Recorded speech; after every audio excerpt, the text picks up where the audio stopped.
Well, boys, looks like you started the fun without me. You're all sick. Every last one of you.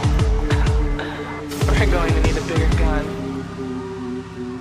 What's the matter? You scared of things that go boom?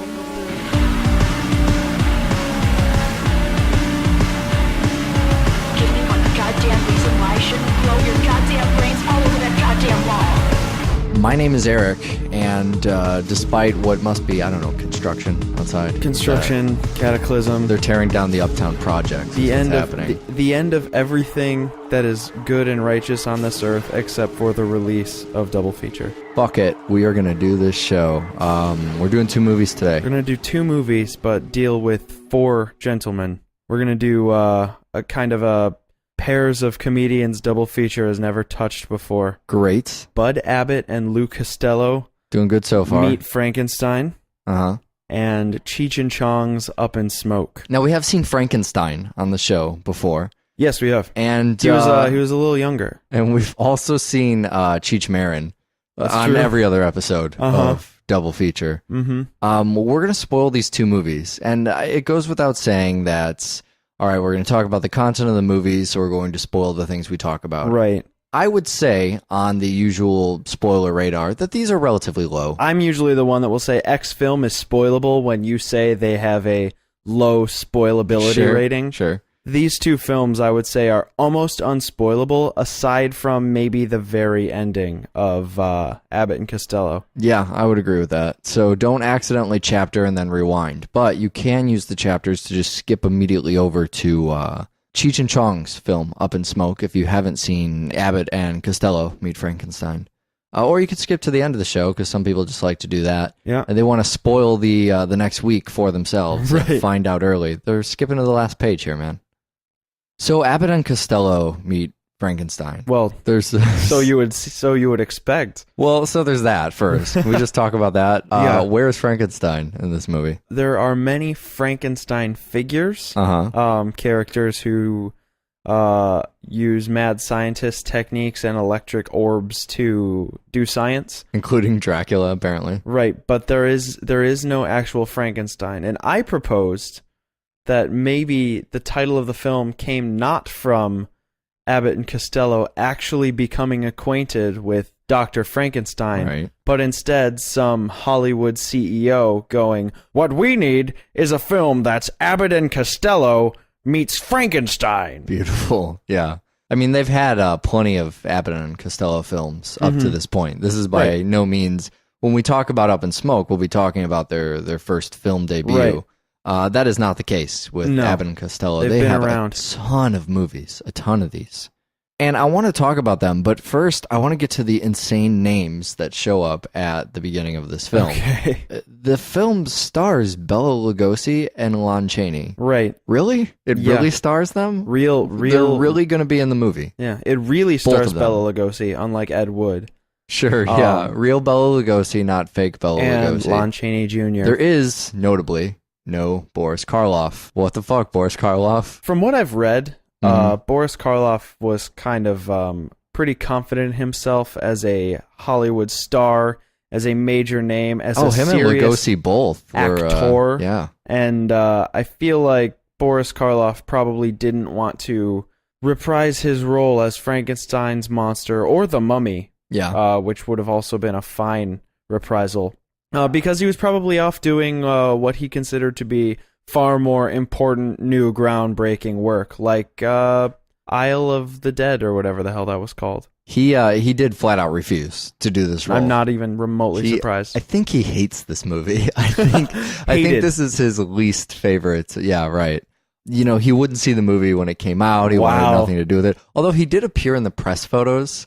So I don't know. Yeah, it was this kind of gimmicky Boris Karloff buying a movie ticket to go see this film. Is very cheeky advertising. I don't know if Universal just had him like under contract. Probably. Or if it was this sort of deal, hey, stand here with a picture of a ticket in your hand and we'll give you $100 billion 1930s dollars. Right. $40s, $30s? 30s, 40s, it's all about the same dollars. Karloff would want his money in 1920s dollars, I believe. So this becomes the strange marriage of some of these Universal films. Right. Which are akin, on the show, the only thing we've ever really talked about. We've talked about two things. Okay. That might be similar in the vein of all of this Universal lot. We own the content to all these things. We can do whatever the fuck we want. Sure. Blasphemy. But we had Freddy versus Jason. We did.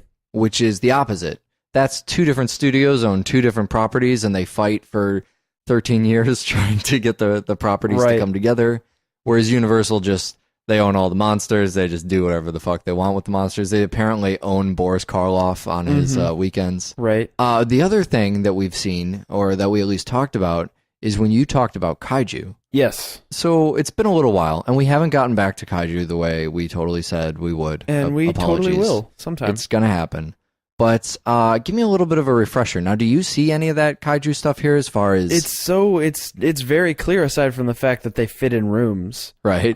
Because the thing with kaiju, with the old Japanese Godzilla, Gojira monster films, is that studios made Mothra, they made Gojira, they made Rodan, they made all these films, and then they kind of just, realized, well, we have a ton of giant monsters, and the best way to sell tickets is just going to be to combine... I guess the Monsters collective fan base or fans of big monsters, and have them punch each other's lights out instead of continuing to destroy poor Osaka Castle. I think what studios have found, though, is that the fan bases for all these things are actually just the same people. Right, but then they cut down on production costs, having to make sequels for various films, and instead they just make Freddy vs. Jason, and that counts as a sequel for both. Well, but that's the thing, right? Are they cutting down on production values, or are they cutting their... Harry Potter takes its last film, chops it in half, makes twice as much money. Mm-hmm. Universal takes two films, combines them in one, maybe makes half as much money. I don't know. I think the longevity of Abbott and Costello meets Frankenstein probably serves its purpose. I know that it was on the iCheck Movies top number of something lists. The best thing about this movie, before we even get to Abbott and Costello, because that's also the best thing about this movie, but it is itself a Universal monster movie. It's true. When we did Young Frankenstein, that was haha Frankenstein. Right. It wasn't a Frankenstein movie to be considered in the canon. Sure. Although it went through pains to kind of talk about that canon and spin different things off. And look like it. Yeah, right. And we talked about that too, about how it committed to the old black and white and all of these different ideas. But this is Universal making... really one of the last of their monster movies. They found a new angle to kind of, all right, let's inject comedians here, but the comedians aren't really, it's not a spoof of those movies. No. It fucking stars Lon Chaney and Bela Lugosi. I mean, it's a Universal monster movie. In fact, I think it was one of the last movies where any of these classic actors or that classic monster era, where any of that appeared. Mm-hmm. It was kind of... at the time, I think it was this genre fizzling out and them not really knowing what else to do with it. But I look back at it now, and this movie is going out with a bang. Yeah, that's kind of what it feels like. It feels like they've almost been building up to this point, or at least they figured out what they could have built up to. Now, what I was prepared for was more along the lines of, say, the Marx Brothers show we did. Yeah. With Chaplin. What was that show? That was when we did The Great Dictator and A Night in Casablanca. Yeah, exactly. And those were, comedians double features never covered before. Also today, comedians double features never really covered before. And, you talk about Abbott and Costello, and for some reason in my head, I lump them in with, the Marx Brothers. Comedians who, obviously, you don't see a lot of them anymore today, but they had huge eras. Right. But Abbott and Costello are very, very different from any of these other comedian pairs, comedian duos. Yeah, well, the thing with Abbott and Costello is that they follow very strictly what has become taken for granted as the straight man, funny guy duo. Yeah.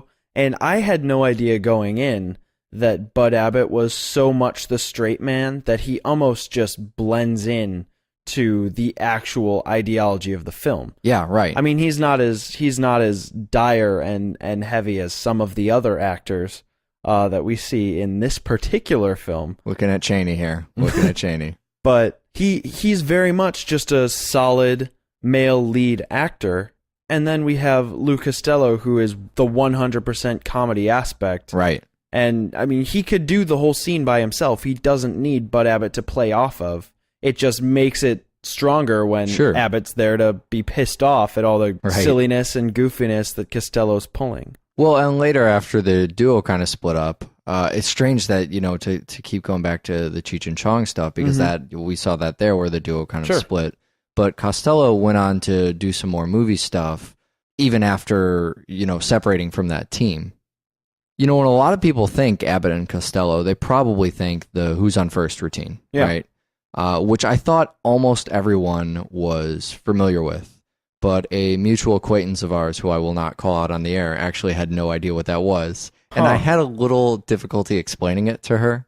I just went to YouTube. Wow. I just said, let's listen to the radio broadcast, because I didn't know how else. How do you miss out on an icon like that? Who's on First is one of those things that I heard as a kid. Yeah.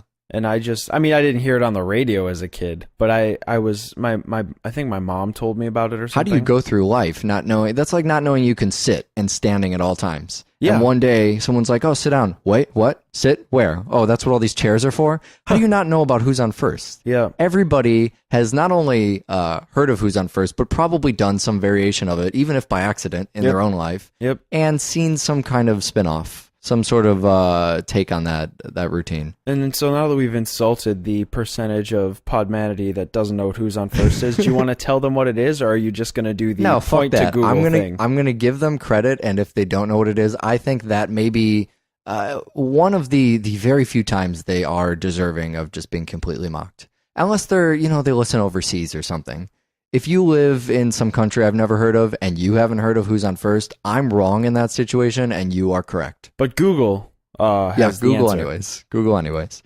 But I don't think of them so much as Who's on First as I think that classic straight man idea. Yeah. Really the ultimate straight man. Yeah, absolutely. And credit needs to be given to Abbott too, because it's then his job, one, to do this thing that I don't even think all the actors in this movie can successfully do, where they're in a scene with Costello and they have to refrain from giggling the entire time, which can't be easy. And the other thing that I think must be so difficult working off Lou Costello is being able to know what to play off of, what to know and see him doing, and then what to kind of turn a blind eye. That's not actually happening. That's a little bit too much outside of the realm of this film. Right. That's funny for the audience, but me as a character, I don't see you doing that. Yeah. There's scenes where he looks at the camera, addresses the audience, and Abbott's in the room, and he kind of just has to pretend he doesn't know what's going on. Yeah. Lou kind of does the, so there's that kind of face. Exactly. That sort of gesture. That just happens. And you just say, Abbott has to completely overlook that. But the other thing Abbott has to do is blend into each movie. Right. So he is the one doing the, I don't want to say the legitimate acting job, but that's what he's doing. He's being an actor within the film. Sure. And Costello is the person who's introduced as Costello in each of these movies. Well, to be honest, I had never really seen Abbott and Costello. I didn't really know much about them. Sure. And when the film opens, we get obviously one of the duo. Right. Who was Costello, running around this mailroom, and then his angry boss, who I figured that's Costello's angry boss. Sure. I'm sitting here waiting for Bud Abbott's big appearance, similar to back when we did Night in Casablanca, where exactly what I was thinking. Okay, well, these guys are the Marx Brothers, but aren't there supposed to be... that guy is definitely a Marx brother. Yep, there's the third one. Their body of film is really far more in our territory than a lot of these other comedians. I'm a little surprised we've never covered anything. I mean, even to kind of reference their work before. Mm-hmm. They did 5 or 6 of these Meets films. So, working with Universal, they did an Invisible Man film, right? Okay. Bud Abbott and Lou Costello meet the Invisible Man. Meet the Mummy. Meet Jekyll and Hyde. Meet a Brooklyn Gorilla. They did. No, I think you're thinking of somebody else. They did a ghost thing and a mystery, and they play in a lot of the spooky sort of Vincent Price, House of Wax kind of territory. William Castle. Roger Corman is another name that comes to mind. All of that stuff, and they have a ton of these movies. They even went to Mars at some point, or no, they didn't. Venus, I think. Well, they didn't, but their film says that they did. Did they meet Venus? Bud Abbott and Lou Costello go to Mars. No joke. They both did burlesque before they teamed up, which is another interesting thing that disappeared for, I don't know, 80 years and has made a recent resurgence. Yeah. I saw a burlesque thing the other day. I don't know if you've ever been to burlesque. I don't think I have. Yeah, so I mean, it's some kind of, it reminds me of vaudeville a little bit. Yeah. It's a little bit of that stage show thing. It's a little bit of striptease. There was a part of me that rejected it for a long time because it's too coy. Yeah. It's striptease, but it's not really naked. It's pretty naked. Right. With very minimal Worst effort. case scenario. Yeah. It's worst case scenario, you're not naked. Very little effort it would take to be completely naked, and mere decision not to. There's something cool about that too. Right. The thing I saw, I guess it was a couple months ago now. It was something called Cult Fiction in Chicago here. Cult Fiction? Yeah. A couple friends of mine run it, and it's a bunch of writers who get together, every couple months or every month or whatever, and workshop these little stories. And then they will, they'll get together at these readings and kind of do public readings of the short stories. Sure. And they're usually horror themed, or, they have some kind of horror idea. But anyways, there was a girl who did a bit of a striptease in, she had kind of like a horror wolf theme. Okay. And she did it to Duran Duran's Hungry Like the Wolf. Did you have pasties? She did have pasties. I hate pasties. I know. Pasties are the weirdest thing. See, this is what I'm talking about. I know. So it's completely awesome, totally hip. The fact that it was at a fucking, I want to say a poetry reading, but a short story reading at some bar somewhere or something. Art and burlesque. It seems like this is not the place you would find naked people. Right. But the fact that you're finding people that are almost naked, I both adore and hate it. Naked in public. Time. Naked in public. But back when Abbott and Costello were doing it, it was far more circus than that. It was far more carny sideshow. And that makes it really, really fucking hip.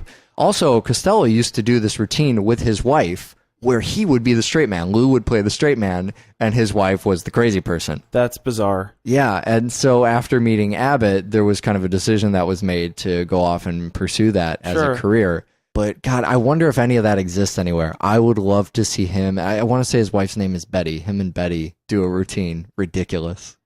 Now, while I know the comedians are our focus today, can we take a second to talk about Lon Chaney? Yeah, we should do that. I cannot believe how serious and heavy Lon Chaney is in this movie. Yeah. The nature of Karloff and Lugosi fighting all the time is that there are two different camps of people. One is the serious, legitimate actor who really should have gotten all the dark, deep roles. Sure. And the other being a fan of that actor, thinking he is the better of the two men. Mm-hmm. But I'm just of the persuasion that Lon Chaney is where you go for, here's these two kids squabbling over here while someone is doing legitimate work over on the other side. Of course, all three of them are amazing to watch. They're I would definitely say that the answer is whatever you decide. There is no wrong answer. There is no wrong situation. Answer. You are correct. I think the wrong answer is assuming that there's only one. Well, in this movie, there's clearly one. That's true. And so while that's not true of their entire careers, here I cannot believe how heavy Lon Chaney is. Yeah. It's it's surreal. It's seeing him in scenes, especially with Costello, right? It's like watching some kind of, like watching a YouTube mashup. You can't possibly believe that these two things are really going on at the same time. Someone has actually just taken scenes from Tank Girl and spliced them into scenes of Schindler's List. Mm-hmm. These performances weren't in the same room. They're not across from each other. There was a video that went around a couple of years ago of Jack Bauer interrogating Santa Claus. It reminds me of something like that. Although I think in that particular video, the people who made it filmed the Santa Claus stuff. Gotcha. But you know what I mean. It's just completely these two things taken out of context, or at least one thing, and put together. And seeing him act in the same scene as a infamous comedy duo. Right. And still be heavy and completely serious. It's more than just serious. You almost, if you're just looking at his side of the frame, you're really invested in this story. Right. It gets back to being, I'm a legitimate monster movie now. What's going to happen at the end? Where is this story going? Right. Feeling for our hero. He's the tragic figure. That's true. In this movie. And he's really no less tragic here than he is anywhere else he's acted. Well, except for the special effects magic. The special effects magic is, I would say, equally tragic in all of the Wolfman films. But no less tragic here. Yeah, I would say that it's actually trumped in tragedy. That's true. That's true. By the what is the it? animated bat? Is that what you're going for? Yeah, I don't know what you even call God. that. The bat transformation. Now, okay, people are going to give us shit. I know this because they're going to say, well, what do you expect them to do? Durkadur, it was way back then. They didn't have special effects. The answer, honestly, the fucking answer, puff of smoke. A missed opportunity, but there is the bit of animation in the beginning that serves to tie the whole thing together a little bit. If you want. Yeah, maybe it doesn't. Maybe I'm just giving it an excuse. Puff of Smoke was too expensive. Not funny enough, I think, is the ultimate answer. But there's a later Puff of Smoke in the film that is probably equally as expensive and funnier. Don't spoil the ending. I'm getting there. Fair enough. So, monster film as much as a comedy, right? But I think that's the most obvious in the ending. That's the part where we could hypothesize all day about, when this movie came out, when people saw it, did they view it as this or they view it as this? The time when I'm honestly viewing it as one of the most tense and effective classic monster movies. And, I'm a pretty big fan of these things. I haven't seen all of them by any stretch of the imagination. We've never put them on the show. But I try and engross myself. I try and play along as much as I can when I see them, because I find that's when you enjoy them the most. Yeah. A lot of people enjoy them in an ironic sense, and clearly they do have, especially with the Wolfman, a lot of funny going on. But if I can try and put myself in that world and really just get in the mindset of the people who may have been watching the movie at the time. For the first time. Yeah, and just become engrossed in the story. Try and feel for these ridiculous characters. I find that I enjoy them the most. I guess I get the most value out of them. But you don't even have to try at the end of this movie. Yeah. You really get... you get both this great monster drama, the tension, the performance, but you also get the best of the epic side of things. When they're doing the surgery scene and it gets interrupted, the movie, it puts down its comedy utilities for just a moment to really amp up the theatrical stuff, the tension, the drama to it. They, they're being chased by Frankenstein's monster, but they're not being chased in a Marx Brothers way or in a Benny Hill way. They're not running in one door and then coming out another door. They're being chased in it's less funny even than a William Castle movie. It's a very, very serious moment for, a film with a comedy duo in the title.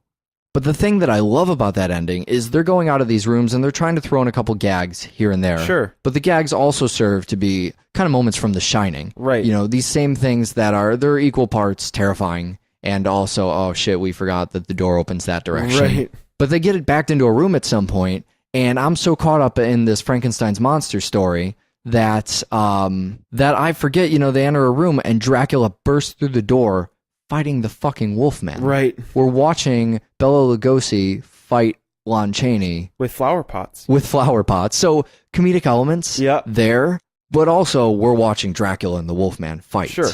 And while we're running away from Frankenstein's monster. For a short movie that ends in a single fucking house, this is so epic. Yeah. This isn't, high up crane shot, span out, look at all the set we have epic. This is just, we look at the fucking juggernauts in this film. And Monster mayhem. They're fighting Total each chaos. other. It's amazing, but it's not the thing that I'm most floored by. The thing that really got me... it's the exclamation point. It's the point where the film goes, we know what we did, and here's how we can prove that to you. Here's one more little gem that you might have thought we missed. This is the Easter egg. This is the claw coming out of the sand and grabbing the hockey mask. They get in the boat, and wow, look at this adventure we've had. Burn the shit out of the monster. Couldn't have gotten any more ridiculous than that. Cue Vincent Price. Cue Vincent Price laughing maniacally as well, which, as I previously pointed out, is the best thing Vincent Price could ever do. Yeah. When he starts cackling maniacally, it makes the hairs on the back of your neck stand up. And teases a movie that sort of didn't really exist anyways. Right. We're gonna move to a different comedy duo and a completely different type of comedy duo. This is no longer straight man, funny man comedy duo. This is this weird fusion of Latino hippie comedy duo. But what a lot of people don't realize about Cheech and Chong is that the characters they play in Up in Smoke are not the only characters they ever played. And furthermore, not the first characters they ever played.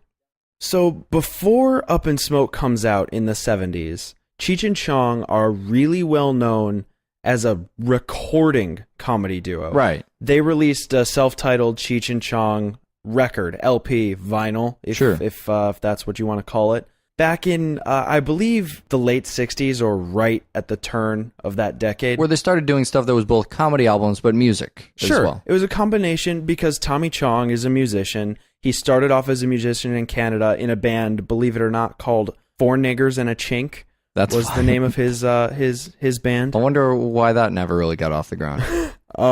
But then he got into improv comedy, and that's where he met Cheech Marin. And they just started doing these comedy routines that they ended up recording on this album, this iconic first self-titled Cheech and Chong album. Right. And this is where a lot of their characters were born. The Man, who Tommy Chong plays, and also Pedro de Pacus, which is Cheech's character. But they also there's this one thing, they're probably the most iconic thing they've ever done, which was called Dave. There was a few references to it in Up in Smoke, but it was this thing where they totally did it off the cuff. Cheech comes to the door, says, he's Dave, he's got the stuff, open the door, I think the cops saw me. Keeps knocking on the door. Tommy Chong's on the other side of the door, says, yo, who is it, man? That was a great Tommy Chong. Thank you. Please go on. And Cheech says, it's Dave, man. And they go on and it builds up. It gets kind of tense, at which point there's a pause. And then Tommy Chong says, Dave's not here.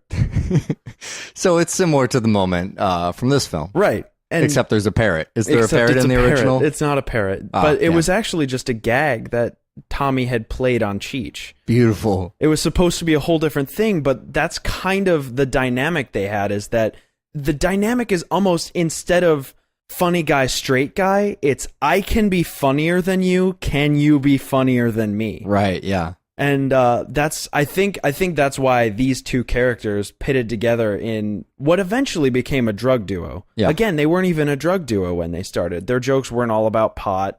They were about, the hippie 60s love culture, and they were a very counterculture, subversive act when they got started. Sure. Because drugs weren't something that people were talking about in the mainstream. They were talking about in a popular style, because again, 60s, 70s, we've covered exploitation ad nauseum. We don't need to talk about how much drugs there were in film.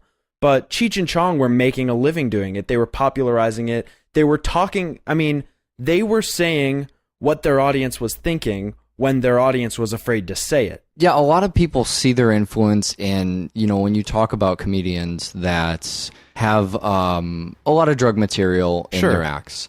Mitch Hedberg or somebody like that, right? Mm-hmm. But as you're describing them now, I think about, remember when we saw Penn and Teller get killed? Yeah. That kind of two comedians speaking their minds, subversive acts, very punk rock about it, but also one-upping each other a little bit. Yeah. Totally watching out for each other, but still one-upping each other. It reminds me a lot of that, too, and I don't know if I doubt Cheech and Chong were a direct influence on Penn and Teller. It's highly unlikely.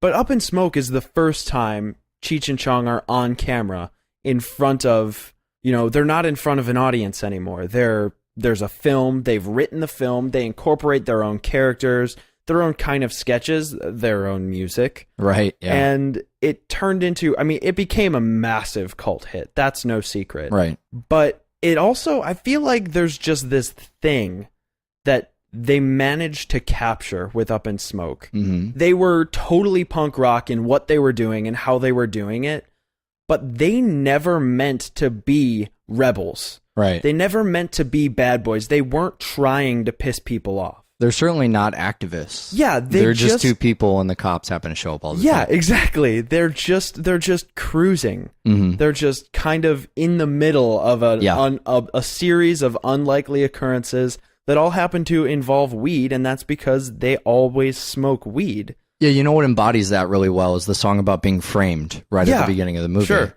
To talk about some of that music they're doing.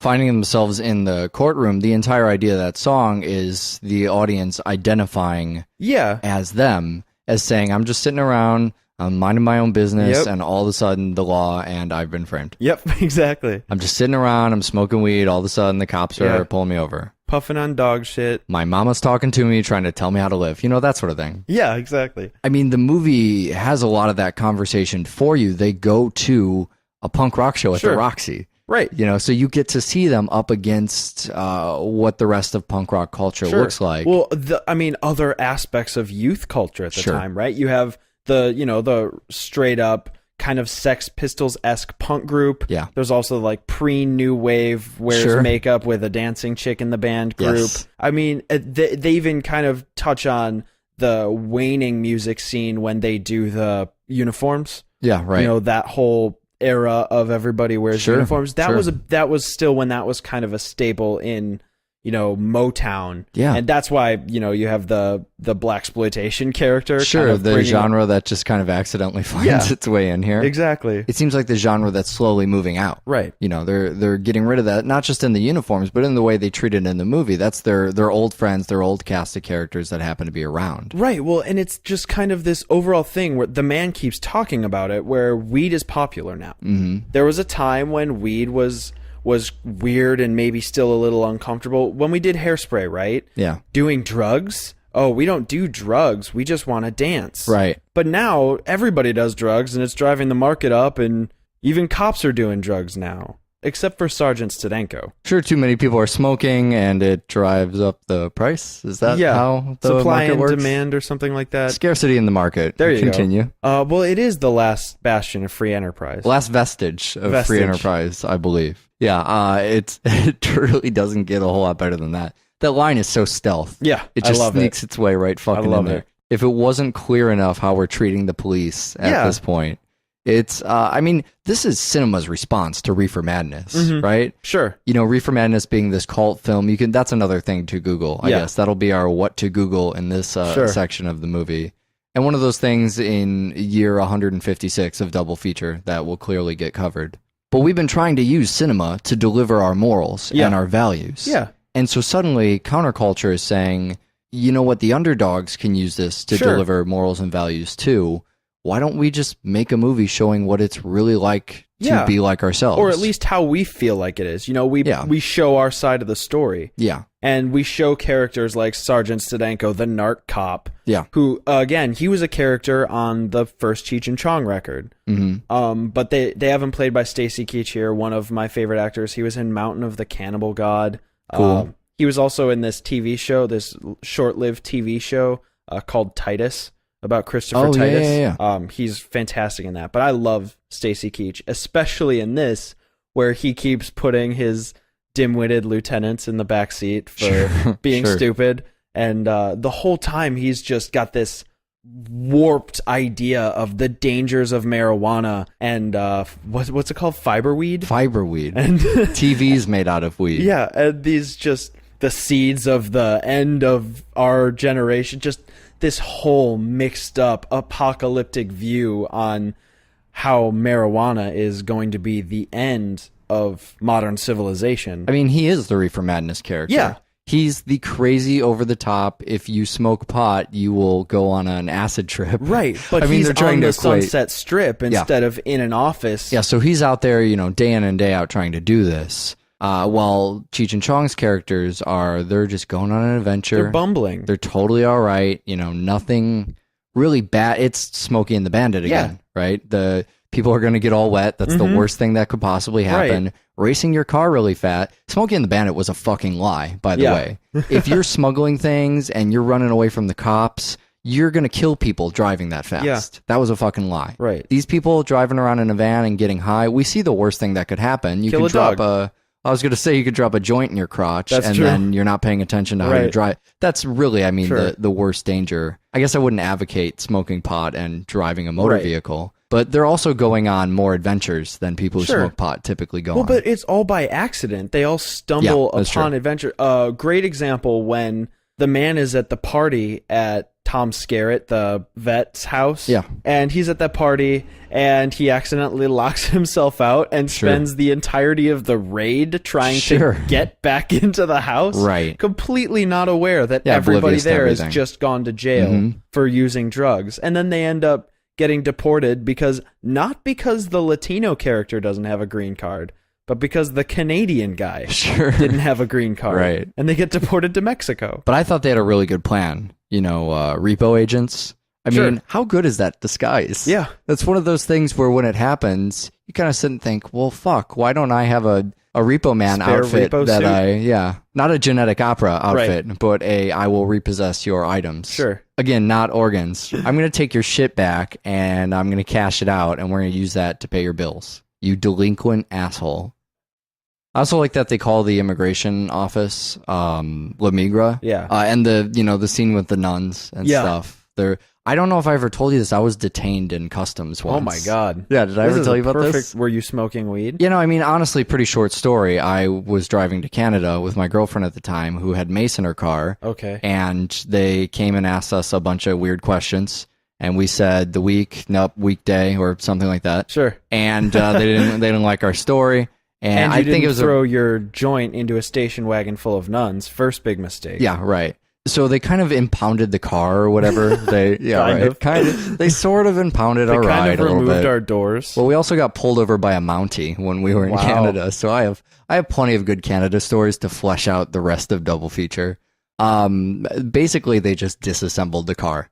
The scene with the nuns where the doors are lit. That's what it was like. It was fucking awful. And then they basically yelled at my girlfriend for having mace in her car, as if she was some conspirator trying to overthrow Canada. Wow. So this is the other thing we should mention. Neither of us smoke weed. No, but still love this movie. Yeah. That's definitely something, if I may. Yeah, please. Fantastic. Well, the one thing that I also really love about Up in Smoke is that you don't have to be high to like it. Sure. You know what I mean? Something like a film like Dazed and Confused. Not a bad film. Totally understand and enjoy Dazed and Confused. But I feel like Dazed and Confused is the type of film that when you smoke weed becomes the funniest fucking movie ever made. Sure, right. Harold and Kumar Go to White Castle. If you get super fucking stoned, the movie makes so much sense. You love it. Up in Smoke, you don't have to be high to realize that it's hilarious. Because these characters are so over the top and so clear. You totally understand a character like the man, like Tommy Chong. The voice alone, right? Yeah. The kind of, man, you got to do what you're doing, man. Right. That voice lets you know exactly who he is and why it's funny that he has a lady's shirt on. Right. The fact that Cheech Marin plays the absolute stereotypical hustling lady killer hood. You get it. You don't need to be high to understand what these characters are representing, what's going on. Right. All the characters are so defined and so clear, and everything they're doing is it's funny in and of itself. It's not funny because you're high. Right. It's funny because it's just funny to see Tommy Chong have a cramp while another girl's describing an orgasm, and then he gets out of a van and everybody cheers, because that's honestly what would happen. But he didn't even get laid. Well, yeah, we managed to talk about all of that counterculture and that punk rock stuff, too. The movie's doing a lot of sharp things. Sure. For a movie that is about stoners. Right. It's not relying on the sort of BYOB audience idea. Right. We'll make most of a film and just go ahead and score some weed and smoke it and then watch our film, and we're sure you'll love it. We're sure you'll have a good time. Exactly. Another amazing thing that, as a person who's never... Have you ever had weed in your life? Never. Ever in my life. So we're both just on the big no drug, no substance kick here? Yeah. We're the straight guys. In this crazy drugged up world in which we live in the global duo. Now, before people start wondering what our vices are, they should maybe answer their own question as to why we've been talking about nudity every single episode of the entire year of Double Feature. Maybe it's all starting to come together for Podmanity. Another thing I like as a person who is not currently or previously high while watching this movie is actually watching Cheech Marin, who we've seen on the show a ton. Oh, yeah. Cheech, you're talking about him doing a character in this movie. He really is doing a character. This is not who Cheech actually is. No, not even a little bit. It's not one of those things where, these guys are comedians because we like who their personalities are. Right. Cheech has done some really fine acting. He's done, I think, honestly, his parts in Lost, in the TV show Lost. That's where I go to, too, when I think of Cheech Marin as an actor. He's got some really great stuff in that. He really carries a lot of those scenes. It's some incredible stuff, but we've also seen him in virtually every Robert Rodriguez movie ever. A bunch of the Spy Kids stuff, 2 of the Mexico movies, Machete, obviously. Mm-hmm. So, no stranger to his acting, but his singing career, his songwriting career. His guitar playing, his air guitar career. Oh, we actually watch him write the lyrics for Earache My Eye. Yeah. in the movie, which is, I mean, just fucking incredible in scene. It's this kind of further insight. If you liked it on the album and you go to see this movie, I can only imagine this is the best fucking thing ever. Oh yeah, for sure. You are seeing a prequel to the album that you're seeing behind the music. Yeah, for right. My Eye. And it's just him walking around writing stupid lyrics on a notepad, and but then he totally doing the guitar part with his mouth. Right. Yeah. Even if it is completely fictional, it does seem like you're getting some kind of behind the music. Yeah.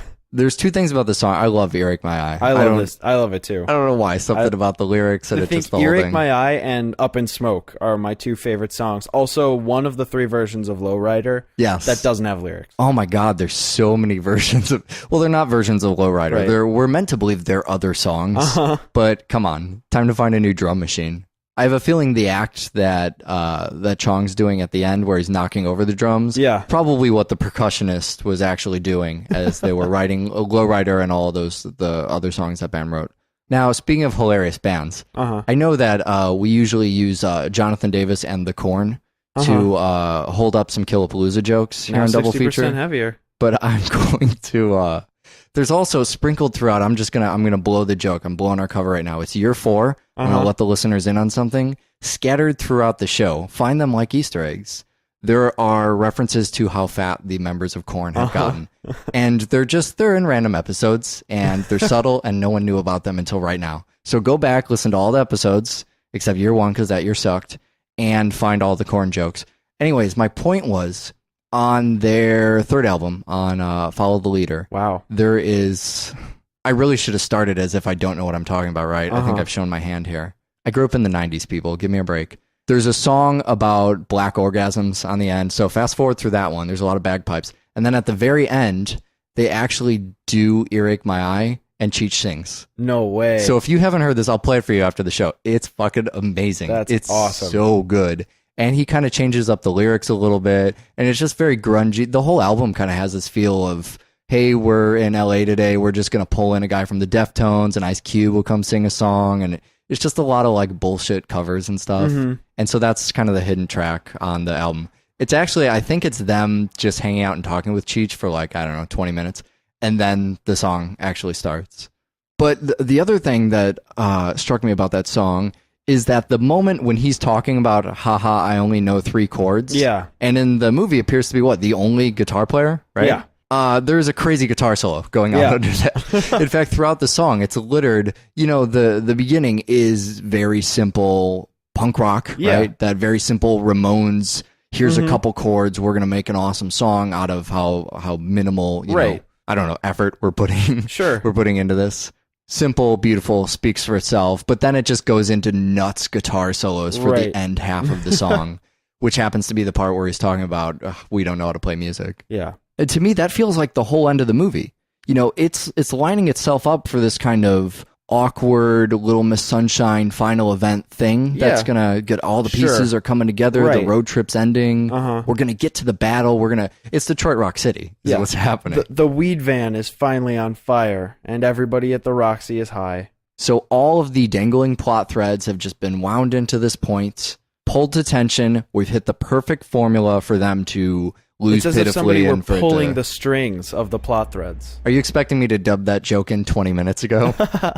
Pull the strings. Just don't start talking about snails and puppy dog tails, I'm going to have to cut your mic. All right, beware. I'll take care. These are all just treats for people who don't use chapters and watch the movies. What I'm getting at, though, is we have this great formula for failure. We have a hilarious failure coming our way. Yeah. And then, surprise, they're amazing. Yep. They're the most amazing band. This wasn't a movie about them trying to achieve anything. Nope, there was no montage. Great band. It's just that other types of punk suck, and this type of punk is awesome. Yep. And, you know, there's pyrotechnics, and people are cheering, and I assume they win. Do we find out if they win? It doesn't matter. I don't even remember, because in my head they win. It's obvious that they win. I think they win because they finally got high, and they've been searching the entire film for just a fucking joint. If only they had known what they were driving. So that's really one of my favorite parts, is that they are a phenomenal success at the end. And I mean, what more do you want from, you know, a lot of people view this as a pop movie. You and I view it as an 11 a.m. movie. Yeah. Because, while these days, especially with all the crap I'm doing, 11 a.m. isn't that early. I am nostalgic for the times when 11 a.m. wasn't early. You're a fucking rock star. You are showbiz. You wake up at 3 in the afternoon? Yeah, some days. Except on double feature days. Right. But if you're waking up ridiculously early in the morning, maybe that's our substitutes. Yeah. For the people who are high in the middle of the afternoon watching it's sleep this movie. deprivation. That's how we get to the place that other people who just have to smoke weed get to. All right, well, Double Feature has this website. It's doublefeatureshow.com. Good enough. What's the other thing? We have an email. That's doublefeatureshow@gmail.com. You can send us snippets of Costello and his wife doing their thing. Interpret that sentence to mean whatever you want, and then send us a video of that very thing. Or your reaction to the thought of that very thing. I hope that footage exists. But we're too lazy to do the search ourselves, so please do that. Send it to doublefeatureshow@gmail.com. Awesome. I'll make this short. Next time we're going to do Gattaca and Reanimator. Watch more fucking film. Bye. Wow. Nothing to do with it. Although he did appear in the press photos, so I don't know. Yeah, it was this kind of gimmicky Boris Karloff buying a movie ticket to go see this film. It was very cheeky advertising. I don't know if Universal just had him like under contract. Probably. Or if it was this sort of deal, hey, stand here with a picture of a ticket in your hand and we'll give you $100 billion 1930s dollars. Right. $40s, $30s? 30s, 40s, it's all about the same dollars. Karloff would want his money in 1920s dollars, I believe. So this becomes the strange marriage of some of these Universal films. Right. Which are akin, on the show, the only thing we've ever really talked about. We've talked about two things. Okay. That might be similar in the vein of all of this Universal lot. We own the content to all these things. We can do whatever the fuck we want. Sure. Blasphemy. But we had Freddy versus Jason. We did. Which is the opposite. That's two different studios own two different properties, and they fight for 13 years trying to get the properties to come together. Whereas Universal they own all the monsters. They just do. Well, boys, looks like you started the fun without me. You're all sick. Every last one of you. We're going to need a bigger gun. What's the matter?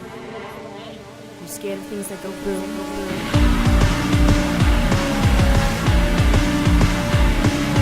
Give me one goddamn reason why I shouldn't blow your goddamn brains all over that goddamn wall. My name is Eric, and despite what must be, construction outside. Construction, cataclysm. They're tearing down the Uptown Project. The end of everything that is good and righteous on this earth, except for the release of Double Feature. Fuck it. We are going to do this show. We're doing 2 movies today. We're going to do 2 movies, but deal with 4 gentlemen. We're going to do a kind of a pairs of comedians double feature as never touched before. Great. Bud Abbott and Lou Costello. Doing good so far. Meet Frankenstein. And Cheech and Chong's Up in Smoke. Now, we have seen Frankenstein on the show before. Yes, we have. And he was a little younger. And we've also seen Cheech Marin on every other episode of Double Feature. Mm-hmm. We're going to spoil these 2 movies. And it goes without saying that, all right, we're going to talk about the content of the movies, so we're going to spoil the things we talk about. Right. I would say on the usual spoiler radar that these are relatively low. I'm usually the one that will say X film is spoilable when you say they have a low spoilability rating. Sure. These 2 films, I would say, are almost unspoilable, aside from maybe the very ending of Abbott and Costello. Yeah, I would agree with that. So don't accidentally chapter and then rewind. But you can use the chapters to just skip immediately over to Cheech and Chong's film, Up in Smoke, if you haven't seen Abbott and Costello Meet Frankenstein. Or you could skip to the end of the show, because some people just like to do that. Yeah. And they want to spoil the next week for themselves. Right. And find out early. They're skipping to the last page here, man. So Abbott and Costello meet Frankenstein. Well, there's so you would expect. Well, so there's that first. We just talk about that. Yeah. Where's Frankenstein in this movie? There are many Frankenstein figures, characters who use mad scientist techniques and electric orbs to do science, including Dracula, apparently. Right, but there is no actual Frankenstein, and I proposed that maybe the title of the film came not from Abbott and Costello actually becoming acquainted with Dr. Frankenstein, but instead some Hollywood CEO going, "What we need is a film that's Abbott and Costello meets Frankenstein." Beautiful. Yeah. I mean, they've had plenty of Abbott and Costello films up to this point. This is by no means, when we talk about Up in Smoke, we'll be talking about their first film debut. That is not the case with Abbott and Costello. They have a ton of movies, a ton of these. And I want to talk about them, but first I want to get to the insane names that show up at the beginning of this film. Okay. The film stars Bela Lugosi and Lon Chaney. Right. Really? It really stars them? Real. They're really going to be in the movie. Yeah, it really stars Bela Lugosi, unlike Ed Wood. Sure, yeah. Real Bela Lugosi, not fake Bela Lugosi. And Lon Chaney Jr. There is, notably, no Boris Karloff. What the fuck, Boris Karloff? From what I've read, Boris Karloff was kind of pretty confident in himself as a Hollywood star, as a major name, as a him serious and Lugosi both were, actor. Yeah. And I feel like Boris Karloff probably didn't want to reprise his role as Frankenstein's monster or the Mummy, which would have also been a fine reprisal, because he was probably off doing what he considered to be far more important, new, groundbreaking work, like Isle of the Dead or whatever the hell that was called. He did flat out refuse to do this role. I'm not even remotely surprised. I think he hates this movie. I think this is his least favorite. Yeah, right. You know, he wouldn't see the movie when it came out. He